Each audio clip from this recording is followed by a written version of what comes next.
शास्त्र कहते यज्ञम वै श्रेष्ठतम कर्म यज्ञ ठार श्रेष्ठ कर्म सृष्टि किसी नुहे।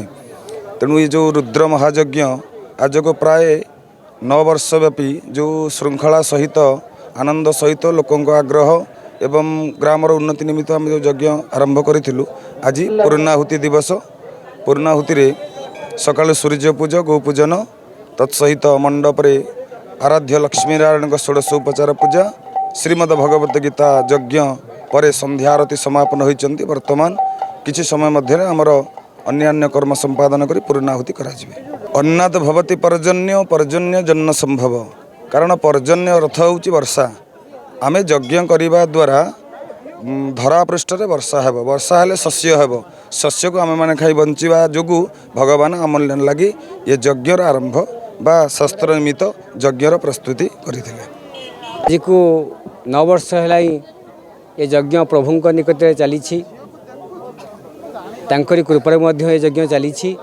आ मोर अभयपुर ग्रामवासी वृंद सहित ओडिशा ग्रामवासी वृंद समस्त सहयोग मते अनुष्ठान समस्त आबाल वृद्धवनिता सहित को नहीं ये अनुष्ठान आज की नववार्षिक है चालू रही।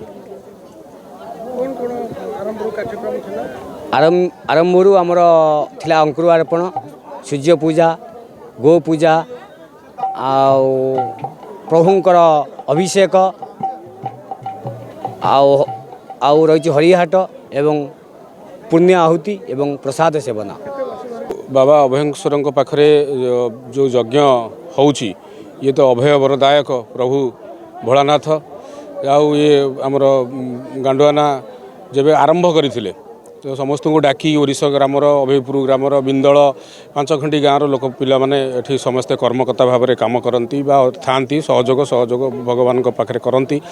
आ सब भल कथा गोटे खुशीर कथा जे जो अभयेश्वर पाखे गोटे वर्षर शेष वर्षर आरंभ हो यज्ञ अनुष्ठित होउची। ये यज्ञ रे समस्त अनुदान रोचे समस्ते भल पाइबा दौरान समस्ते भक्ति भाव में गोटे स्नेहार्द भावना नहीं एठी आसी उपस्थित होती। हरिहाट होउची आनंद बजार अच्छी प्रसाद सेवन होउची।